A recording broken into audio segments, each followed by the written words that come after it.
నమస్తే అండి, welcome to channel. ఈ వీడియోలో సాధారణ ప్రసవం అనేటువంటి లెసన్, నార్మల్ లేబర్ అనేటువంటి లెసన్లో లాస్ట్ పార్ట్ అనమాట. ఏంటంటే మేనేజ్మెంట్ అంటే ట్రీట్మెంట్ అనమాట. డ్యూరింగ్ ద లేబర్, ప్రసవం జరిగేటప్పుడు ఏ విధమైన జాగ్రత్తలు తీసుకోవాలి, జరిగిన తర్వాత ఏ విధమైనటువంటి మేనేజ్మెంట్ అంటే చికిత్స ఉంటుంది అనేటువంటి కంప్లీట్ ఇన్ఫర్మేషన్ అనేటువంటిది ఈ వీడియోలో మనం ఇవ్వబోతున్నాము. ఈ ఇన్ఫర్మేషన్ అనేది కంప్లీట్గా తెలుగు అకాడమీ టెక్స్ట్ బుక్, అంటే మనం గవర్నమెంట్ రిలీజ్ చేసిన తెలుగు అకాడమీ టెక్స్ట్ బుక్లో ఉండేటువంటి ఇన్ఫర్మేషన్ పూర్తిగా ఇవ్వడం జరిగింది. కాబట్టి ఈ సిలబస్ ప్రకారము మీరు తెలుగు అకాడమీ టెక్స్ట్ బుక్ అనేటువంటిది కంప్లీట్ చేయగలిగినట్లయితే ప్రతి క్వశ్చన్కి కూడా మనం ఎగ్జామ్లో ఆన్సర్ చేయగలుగుతాం. సో ఇప్పుడు మేనేజ్మెంట్ ఆఫ్ లేబర్లో ఉండేటువంటి తెలుగు అకాడమీ టెక్స్ట్ బుక్లో ఉన్న ఇన్ఫర్మేషన్ అనేది మనం ఇచ్చాము. ఈ వీడియోలో కంప్లీట్గా చూసినట్లయితే మీరు చెప్పేటప్పుడు కాన్సన్ట్రేషన్తో వింటూ నోట్స్ రాసుకున్నట్లయితే మీకు ఫర్దర్గా మళ్ళీ చదివేటప్పుడు ఈజీగా అర్థం కావడం జరుగుతుంది. ప్రీవియస్ వీడియోలో మనం అంటే ఇంతకుముందు వీడియోలో 4th వీడియోలో కంప్లీట్ స్టేజెస్, నార్మల్ లేబర్లో ఏ విధంగా ప్రాసెస్ జరుగుతుంది అవన్నీ కూడా కంప్లీట్ ఇన్ఫర్మేషన్ అనేది తెలుసుకున్నాము. ఈ వీడియోలో మనకి మానిటర్ చేసుకోవాలన్నమాట. మేనేజ్మెంట్ అంటే ఏంటిది, ట్రీట్మెంట్ జరిగేటప్పుడు ఏమేంటివి మనం ఫాలో అప్ చేసుకోవాల్సి ఉంటుంది, ఏ విధమైనటువంటి జాగ్రత్తలు తీసుకోవాల్సి ఉంటుంది అనే ఇన్ఫర్మేషన్ అనేది ఇందులో మనం చెప్పబోతున్నాము. ఈ స్లైడ్ చూడండి ఒకసారి. మనం 5 minutesకి ఒకసారి మానిటర్ చేస్తామన్నమాట. ఇప్పుడు second stage of the labour అంటే డెలివరీ జరుగుతుంది, బేబీ బయటకు వస్తుంది అనేటువంటి స్టేజ్లో సర్విక్స్ యొక్క డైలటేషన్ కంప్లీట్గా జరుగుతుంది. మనం ఆ టైంలో ఏంటంటే frequency, duration, intensity of the contractions అంటే నొప్పులు వస్తున్నాయి, కంట్రాక్షన్స్ వస్తున్నాయి అని చెప్పేసి అంటారు కదా, అవి ఎన్ని నిమిషాలకు ఒకసారి వస్తున్నాయి అనేది నోట్ చేసుకోవాలి. ఫీటల్ హార్ట్ రేట్ అనమాట. ఫీటల్ హార్ట్ రేట్ కూడా చూసుకోవాల్సి ఉంటుంది. పెరీనియల్ థిన్నింగ్ అండ్ బల్జింగ్ అంటే ఎప్పుడైతే ప్రెషర్ అనేటువంటిది వెజైనల్ పార్ట్లో ఉంటుందో, వెజైనా కింద ఉండేది మనకు రెక్టమ్, పెరీనియం పార్ట్ అంటాం దాన్ని. ఆ పెరీనియం పార్ట్లో ఎంతవరకు స్కిన్ అనేటువంటిది అంటే సన్నంగా అవుతుంది, ఉబ్బుతుంది, బల్జింగ్ అనేటువంటిది చూసుకోవాలి. Visible descent of fetal head during the contractions అంటే కంట్రాక్షన్స్ నొప్పులు వచ్చినప్పుడు ఏ పార్ట్ అనేటువంటిది ఫీటల్ యొక్క పార్ట్ అంటే బేబీ యొక్క హెడ్ బయటకు కనిపిస్తుందా, లేదంటే ఇంకా వేరే అదర్ పార్ట్స్ కనిపిస్తున్నాయా అనేది చూసుకుంటాము. Presence of any emergency sign అంటే హెడ్ పార్ట్ కాకుండా మనకి ఫర్దర్గా షోల్డర్ కానీ ఇంకేదైనా బేబీ యొక్క ఫీటల్ పార్ట్ అనేది కనిపించినట్లయితే ఎమర్జెన్సీ సైన్స్ ఏ విధంగా తీసుకోవాలి అనేటువంటి కేర్ కూడా తీసుకోవాల్సిన అవసరం ఉంటుంది. ఆ position, upright position such as standing, sitting, squatting, being on the all fours make pushing easier. Therefore, if the woman find it difficult to push, there is a slow descent of the presenting part. You should help the woman to change her position.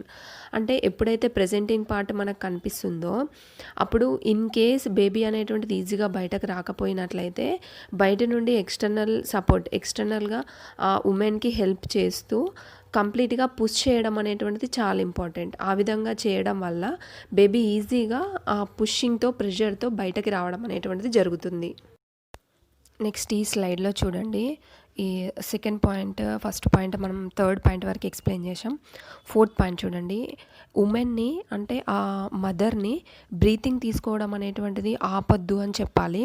అంటే కొంతమంది భయంతో బ్రీతింగ్ని గట్టిగా పట్టుకొని ఉంటారనమాట. అంటే శ్వాసను ఆపుకొని ఇట్లా గట్టిగా పట్టుకొని ఉండడం వల్ల ఏమవుతుందంటే బ్లడ్ సప్లై అనేటువంటిది కొన్నిసార్లు ప్లసెంటాకి తగ్గిపోతుంది. అట్లా చేయడం వల్ల ఆక్సిజన్ కూడా సప్లై తగ్గిపోవడం వల్ల కొన్నిసార్లు ఫీటస్కి అంటే లోపల ఉన్నటువంటి బేబీకి హాని అనేటువంటిది జరిగే ఛాన్సెస్ ఉంటాయి. కంప్లీట్గా సర్విక్స్ ఎప్పుడైతే డైలటేషన్ కంప్లీట్ అవుతుందో, హెడ్ కనిపిస్తుందో, హెడ్ పార్ట్, ఫీటస్ యొక్క హెడ్ పార్ట్ బయట కనిపిస్తుందో అప్పుడు పుషింగ్ డౌన్ ఫోర్సెస్ అనేటువంటిది చేయడం చాలా ఇంపార్టెంట్. అదర్వైజ్ ఒకవేళ సర్విక్స్ డైలటేషన్ కాకుండా మదర్కి అంటే తల్లికి డైలటేషన్ అయినట్లు అనిపిస్తూ ప్రెషర్ అవుతున్నట్టు అనిపించినట్లయితే పుష్ చేయడం ఏమవుతుందంటే దాంట్లో సర్విక్స్లో ఉండేటువంటి పార్ట్లో ఎడిమా అంటే ఉబ్బడం, వాపులాగా రావడం అనేటువంటిది జరుగుతుంది. దానివల్ల ఏమవుతుందంటే ప్రసవము ఇంకా లేట్ అయ్యే ఛాన్సెస్ ఉంటాయన్నమాట. సో హెడ్, తలపార్ట్ అంటే ఫీటస్ యొక్క తలపార్ట్, బేబీ యొక్క తలభాగం ఎప్పుడైతే బయటకు కనిపిస్తుందో అప్పుడు పుషింగ్ అనేటువంటిది చేయడం చాలా ఇంపార్టెంట్. అదర్వైజ్ ఏమవుతుందంటే బల్జింగ్ ఎక్కువైపోయి ప్రసవం టైం అనేటువంటిది ప్రొలాంగ్ అవుతుంది, పెరిగే ఛాన్స్ ఉంటుంది. కాబట్టి కరెక్ట్ టైంలో డెలివరీ అవ్వాలి అని అంటే హెడ్ విజిబుల్ అయిన తర్వాత పుషింగ్ డౌన్ ఫోర్సెస్ అనేటువంటిది చేయడం వల్ల ఈజీగా డెలివరీ అనేటువంటిది జరుగుతుంది. నెక్స్ట్ ఈ స్లైడ్ చూడండి. మనం కార్డ్ ఉంటుంది కదా, అంబలికల్ కార్డ్ ప్రసవం అయిన తర్వాత ఆ కార్డుని ఏ విధంగా క్లాంప్ చేయాలి, ఏ విధంగా టై చేయాలి అంటే క్లాంప్ చేయడం అంటే మీకు ఐడియా ఉండుంటుంది. 2 సైడ్స్ లోపల గట్టిగా పెట్టేసి క్లిప్స్ పెట్టేసి మధ్యలో ఆ అంబలికల్ కార్డ్ని కట్ చేసేస్తారు. అంటే ప్లసెంటా నుండి వేరు చేయడానికి కోసమని, బేబీని వేరు చేయడానికని కట్ చేస్తాం. అది ఏ విధంగా అనంటే 1-2 మినిట్స్ ఆగాలన్నమాట. ఇమీడియట్ ఆఫ్టర్ డెలివరీ తర్వాత 1-2 మినిట్స్ ఆగి టై చేస్తూ కట్ చేయడానికి 2 మినిట్స్ ఆగాలి. ఎందుకోసం అంటే అందులోపల బ్లడ్ సప్లై అనేటువంటిది ఇంకా కూడా జరుగుతూ ఉంటుంది. సో బ్లడ్ సప్లై అనేటువంటిది జరుగుతుందా లేదా తెలుసుకోవడానికి ఆ అంబలికల్ కార్డ్ని మనం ఫింగర్స్తోని చూసినట్లయితే అందులో బ్లడ్ ఫ్లో అంటే పల్స్ లాగా మనకు కనిపిస్తుంది. ఆ విధంగా ఎప్పుడైతే ఆగిపోతుందో అప్పుడు క్లాంప్ చేసి 2 సైడ్స్లో మనం క్లాంప్ చేసి కట్ చేయడం అనేటువంటిది జరుగుతుంది. దానివల్ల ఏమవుతుంది, మనం ఒక 2 మినిట్స్ ఆగడం వల్ల ఎనీమియా అంటే పుట్టబోయే బేబీలో రక్తహీనత లేకుండా మనం ఆపవచ్చామన్నమాట. Puts tightly around the cord at 2 centimetres and 5 centimetres from the baby's abdomen. అంటే మనం క్లాంప్ చేసేటప్పుడు ఏం చేయాలి అంటే బేబీకి కడుపు పార్ట్ ఉంటుంది, అబ్డామిన్ పార్ట్. ఆ అబ్డామిన్ పార్ట్ నుండి 2-5 సెంటీమీటర్ పైన మనం క్లాంప్ చేస్తామన్నమాట. క్లాంప్ చేసేసి cut between the ties with sterile blade. అంటే ఒక స్టెరైల్ బ్లేడ్, ఫస్ట్ టైం వాడేటువంటి బ్లేడ్ని తీసుకొని మధ్యలో కట్ చేయడం అనేటువంటిది జరుగుతుంది. తర్వాత బ్లడ్ ఏమైనా స్టాప్ అయిపోయిందా, బ్లీడింగ్ స్టాప్ అయిపోయిందా లేదంటే ఇంకా ఊజింగ్ ఉందా అనేటువంటిది చూసుకోవడం చాలా ఇంపార్టెంట్. ఎందుకంటే క్లాంప్ సరిగా కాకపోతే బ్లీడింగ్ అనేటువంటిది ఎక్కువ అయ్యే ఛాన్సెస్ ఉంటుంది. సో అది చెక్ చేసుకోవడం అనేటువంటిది చాలా ఇంపార్టెంట్. తర్వాత baby's skin and first tie. Place a second tie between the baby's skin and the first tie. It is recommended that umbilical cord stump will be left dry. Only routine daily care with clean and safe water. Don't apply any substances to the stump. అంటే కొంతమంది విలేజెస్లలో చాలా రకాలైనటువంటి లేపనాలు అవి ఇవి పెడతా ఉంటారు umbilical కార్డ్కి. ఆ విధంగా పెట్టవలసిన అవసరం లేదు, డైరెక్ట్ అదే డ్రై అయిపోతుంది అన్నమాట. ఏదైనా ఇన్ఫెక్టెడ్ కండిషన్ అనిపిస్తే మట్టుకు ఆ పౌడర్ అనేటువంటిది మనకు యాంటీబయాటిక్ పౌడర్ ఇస్తారు డాక్టర్స్. సో అది వేస్తే మట్టుకు సరిపోతుంది అనమాట. Place the baby on the mother chest for skin to skin contact. అంటే బేబీని ఎప్పుడైనా సరే మదర్కి దగ్గరగా ఉంచాలన్నమాట. Cover the baby to prevent loss of body heat. If the room is cool, additional blankets to cover the baby and mother. Encourage the mother to initiate breastfeeding. Delivery తర్వాత బేబీకి మదర్కి దగ్గరే ఉంచాలి, ప్లస్ బ్రెస్ట్ ఫీడింగ్ అనేటువంటిది చాలా important. వెంటనే breast feeding అనేటువంటిది చేపియడం అనేటువంటిది చాలా ఇంపార్టెంట్. అప్పుడే పుట్టినటువంటి బేబీకి ఎలాంటి కేర్ తీసుకోవాలి, essential new burn care elements ఏంటి అనేది ఇందులో చూద్దాం. ఈ స్లైడ్ చూడండి ఒకసారి. బేబీ యొక్క బాడీ టెంపరేచర్ అనేటువంటిది మెయింటైన్ చేయాలి. అంటే ఎక్కువగా చలిగా ఉన్నట్లయితే బ్లాంకెట్ అనేటువంటిది యూజ్ చేస్తూ మదర్కి కానీ బేబీకి యూజ్ చేసి కప్పడం చాలా ఇంపార్టెంట్. ఆ బేబీ యొక్క టెంపరేచర్ మెయింటైన్ చేయాలి, ఉష్ణోగ్రత, శరీర ఉష్ణోగ్రత అనేటువంటిది మెయింటైన్ చేయాలి.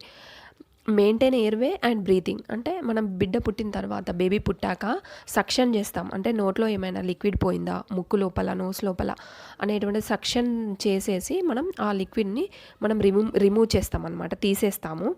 సో బ్రెస్ట్ ఫీడ్ కూడా ఇవ్వడం అనేటువంటిది చాలా ఇంపార్టెంట్.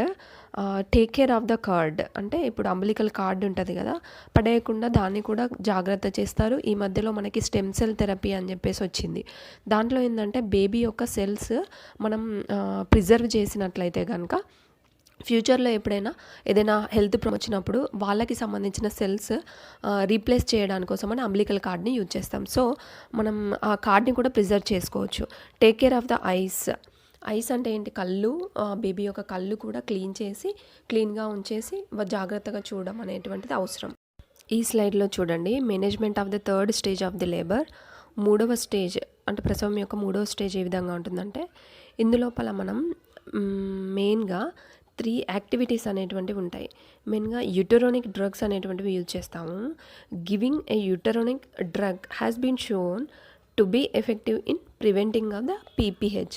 పీపీహెచ్ అంటే ఏంటంటే పోస్ట్ పార్టమ్ హిమరేజ్, అంటే ప్రసవం జరిగిన తర్వాత హిమరేజ్ అంటే రక్తస్రావం ఎక్కువ అయ్యే ఛాన్సెస్ ఉంటాయి కాబట్టి ఆ విధంగా జరగకుండా ఉండడానికి కోసమని మనము కంపల్సరీ వాళ్ళకి వెజైనల్ ట్యాబ్లెట్స్ అనేటువంటివి యూజ్ చేయడం అనేటువంటిది జరుగుతుంది. ఈ స్లైడ్ చూడండి ఒకసారి. ఇందులో ఏంటంటే మనం మెయిన్గా మిసోప్రోస్టాల్ అనేటువంటి డ్రగ్ ఇచ్చాము. ఇక్కడ ట్యాబ్లెట్ మిసోప్రోస్టాల్ యూజ్ చేస్తాము. ఇది 3 ట్యాబ్లెట్స్ యూజ్ చేస్తాం అనమాట. 3 ట్యాబ్లెట్స్ ఆఫ్ ద 200 mgని immediately after delivery it should be given either సబ్లింగ్వల్గా కానీ ఓరల్గా కానీ, అంటే నోట్లో నుండి కానీ లేదా సబ్లింగ్వల్గా నాలుక కింద పెట్టడం కానీ జరుగుతుంది. Before giving this drug it is important. ఈ డ్రగ్ ఇచ్చేటప్పుడు ఇంకా యుటరస్లో ఏమైనా మిగిలి ఉన్నాయా, ప్లాసెంటల్ పార్ట్స్ ఏమైనా ఉన్నాయా చెక్ చేసుకోవడం అనేటువంటిది చాలా ఇంపార్టెంట్. సిటీ అంటామన్నమాట. ఇది కూడా క్వశ్చన్ వచ్చే ఛాన్సెస్ ఉంటాయి.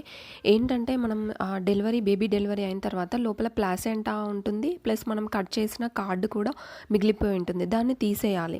ఇన్ కేస్ ఒకవేళ ప్లాసెంటా కనుక అట్లనే రిటైన్ అయ్యి ప్లాసెంటల్ పార్ట్స్ ఉన్నాయి అనుకోండి, పీపీహెచ్ అంటే ఏంటి, పోస్ట్ పార్టమ్ హిమరేజ్, బ్లీడింగ్ ఎక్కువ అయ్యే ఛాన్సెస్ ఉంటాయి కాబట్టి జాగ్రత్తగా ట్రాక్షన్ అనేటువంటిది చేయడం అవసరం. ఇన్ కేస్ కంట్రాక్షన్స్ కంప్లీట్గా ఆగిపోయి ప్లాసెంటా రిమూవల్ అవ్వకపోతే ఆక్సిటోసిన్ అనేటువంటి ఇంజెక్షన్స్ చేసి కంట్రాక్షన్ చేస్తూ నెమ్మదిగా ట్రాక్షన్ అంటే నెమ్మదిగా లాగినట్టు చేస్తూ తిప్పుతూ ట్రాక్షన్ చేస్తూ ఆ కార్డ్ని అంటే అంబ్లికల్ కార్డ్ని రిమూవ్ చేయడం, ప్లాసెంటాని రిమూవ్ చేయడం జరుగుతుంది. కంప్లీట్గా ప్లాసెంటా అనేటువంటిది యుట్రస్ నుండి బయటకి రావాలి. అతుక్కున్న పార్ట్ వచ్చినట్లయితే పీపీహెచ్ కాకుండా అంటే పోస్ట్ పార్టమ్ హిమరేజ్ అంటే బ్లీడింగ్ ఎక్కువగా జరగకుండా ఉంటుందన్నమాట.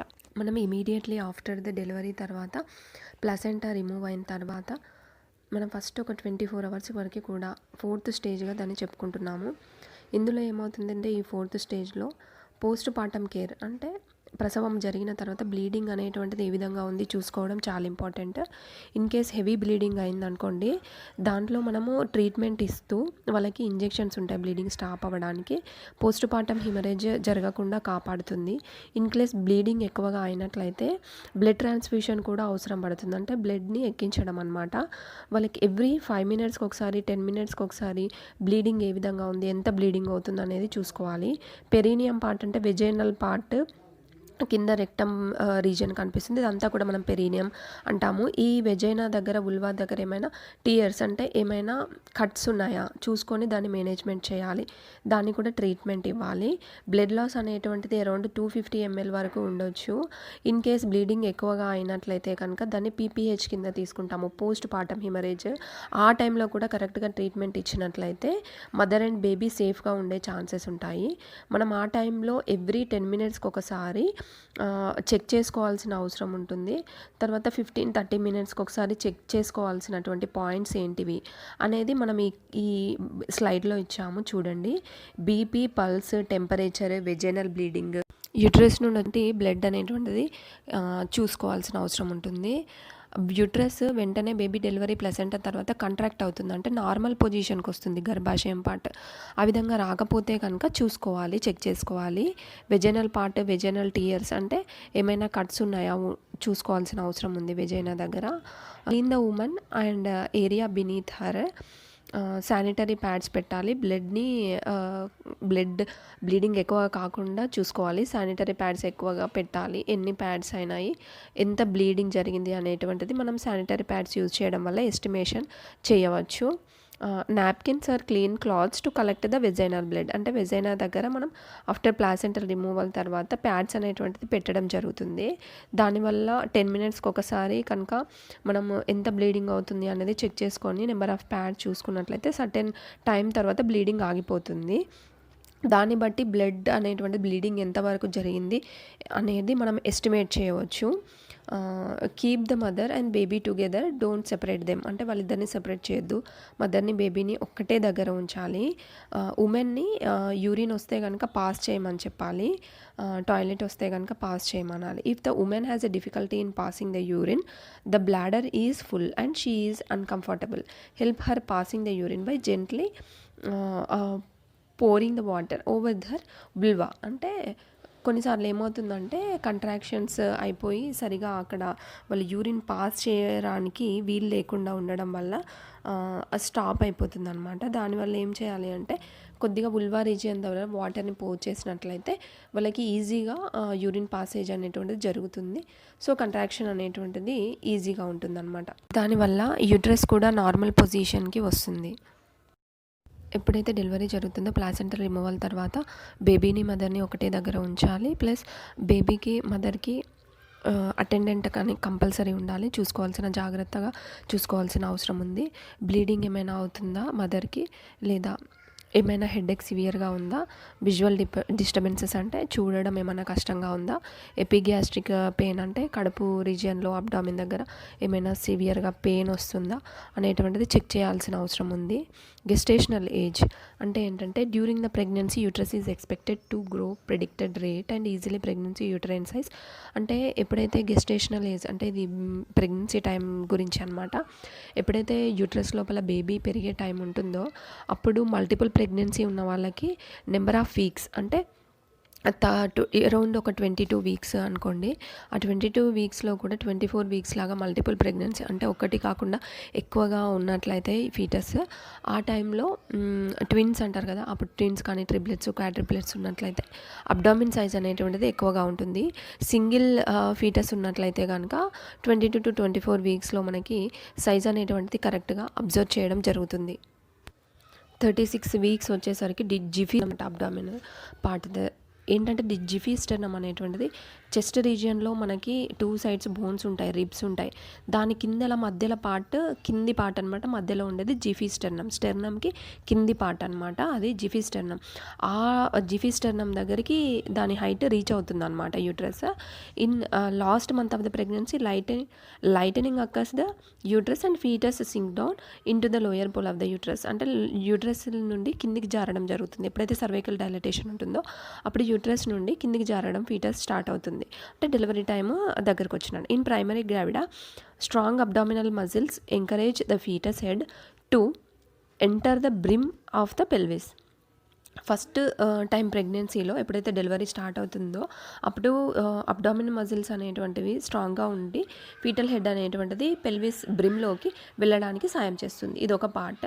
నెక్స్ట్ పాయింట్ ఏంటంటే పార్టోగ్రాఫ్. ఇది కూడా ఒక క్వశ్చన్ రావచ్చు. పార్టోగ్రాఫ్ అనేటువంటిది మీరు ఏ విధంగా చూసుకోవాలంటే ఫీటల్ హార్ట్ రేట్ అనేటువంటిది ఇందులో చెక్ చేసుకోవడం important. Foetal heart rate should be counted and recorded. Every half an అవర్కి ఒకసారి ఫీటల్ హార్ట్ రేట్ చూసుకోవాలి. దాన్ని కౌంట్ చేసి 1 మినిట్కి ఎంత వస్తుంది ఫీటల్ హార్ట్ రేట్ అనేది రాసుకొని పెట్టుకోవాలి. The rate should B preferably counted immediately following the uterine contractions. Uterine contraction start అయిన తర్వాత ఇమీడియట్గా మనం ఈ ఫీటల్ హార్ట్ రేట్ కౌంట్ చూసుకోవాలి. If the foetal heart rate is greater than 160 per minute or 120 per minute, it indicate the fetal distress. 160 degrees కంటే ఎక్కువగా ఉన్నట్లయితే కనుక, లేదా 120 మినిట్స్ కంటే కూడా ఎక్కువగా ఉన్నట్లయితే కనుక ఫీటల్ డిస్ట్రెస్ అయ్యే ఛాన్సెస్ ఉంటాయి. కాబట్టి ఇది చెక్ చేసుకోవడం చాలా important. Manage as given under fetal distress. Remember each of small boxes in vertebral column represents half an hour intervals. అంటే ఏంటంటే మనం పార్టోగ్రాఫ్ అనేటువంటిది మీకు నెక్స్ట్ ఎక్స్ప్లెయిన్ చేసినప్పుడు ఈ వీడియో క్వశ్చన్స్ చెప్పినప్పుడు మీకు పార్టోగ్రాఫ్ అనేటువంటిది ఇమేజ్ కూడా ఇవ్వడం జరుగుతుంది. అప్పుడు ఈజీగా అర్థమవుతుంది. బట్ ఏంటంటే ఇప్పుడు జస్ట్ ఈ సెంటెన్సెస్ మాత్రం మీరు గుర్తుపెట్టుకోండి. కింద మీకు షార్ట్ ఆన్సర్ క్వశ్చన్స్ ఇచ్చాము. ప్రతి లెసన్ వెనకాల ఈ విధంగా short answer questions, long answer questions ఉంటాయన్నమాట. వీటిని మనం కంప్లీట్గా తర్వాత వీడియోస్లో ఎక్స్ప్లెయిన్ చేయడం జరుగుతుంది. లెసన్స్ అన్నీ కంప్లీట్ అయిన తర్వాత ఒక్కొక్క లెసన్లో ఉండేటువంటి తెలుగు అకాడమీ టెక్స్ట్ బుక్లో ఉండేటువంటి short answers and long answers, వాటికి ఆన్సర్స్ ఎలా చేయాలి మీకు ఎక్స్ప్లెయిన్ చేస్తాము. సో ఏంటంటే ఫస్ట్ లెసన్స్ అన్నీ కంప్లీట్ చేద్దాము. తర్వాత మీకు క్వశ్చన్స్, దాంట్లో ఉండే ఇంపార్టెంట్ క్వశ్చన్స్ కూడా చెప్పడం జరుగుతుంది. యాక్చువల్గా రియల్గా చెప్పాలంటే తెలుగు అకాడమీ టెక్స్ట్ బుక్లో ఉండేటువంటి ప్రతి లెసన్ వెనకాల ఈ విధంగా షార్ట్ ఆన్సర్స్, లాంగ్ ఆన్సర్స్ ఉంటాయి. అవి కరెక్ట్గా మీరు చదివి గుర్తుపెట్టుకోగలిగినట్లయితే 100% క్వశ్చన్ అండ్ ఆన్సర్స్ మీరు ఎగ్జామినేషన్లో రాయగలుగుతారు. ఈవెన్ డయాగ్రామాటిక్ రిప్రజెంటేషన్ కూడా మీకు ఈజీగా అవుతుంది. కాబట్టి ఈ తెలుగు అకాడమీ టెక్స్ట్ బుక్లో ఉండేటువంటి లాంగ్ అండ్ షార్ట్ విన్నట్లయితే మీరు ఈవెన్ స్టేట్లో కూడా హయ్యెస్ట్ మార్క్స్ తెచ్చుకునే అవకాశం ఉంటుంది. ఈ హయ్యెస్ట్ మార్క్స్ రావడం వల్ల లాభం ఏంటి అని మీరు అడగవచ్చు. దీన్ని బేస్ చేసుకొని మీకు ఫర్దర్గా జాబ్స్ ఏదైనా పడ్డప్పుడు, ఈవెన్ ప్రైవేట్ కావచ్చు, గవర్నమెంట్ జాబ్స్ కావచ్చు పడ్డప్పుడు ఈ మార్క్స్ని బేస్ చేసుకొని మీకు జాబ్స్ అనేటువంటిది ఇవ్వడం జరుగుతుంది. కాబట్టి పర్సంటేజ్ అనేటువంటిది చాలా ఇంపార్టెంట్. సో నెక్స్ట్ వీడియోలో మనం నెక్స్ట్ చాప్టర్ స్టార్ట్ చేస్తాము. థ్యాంక్ యూ అండి. Thank you so much. Keep watch doctor Kasturi online YouTube channel. Please like, share and subscribe for next videos and tap the bell symbol for further notifications. Thank you so much.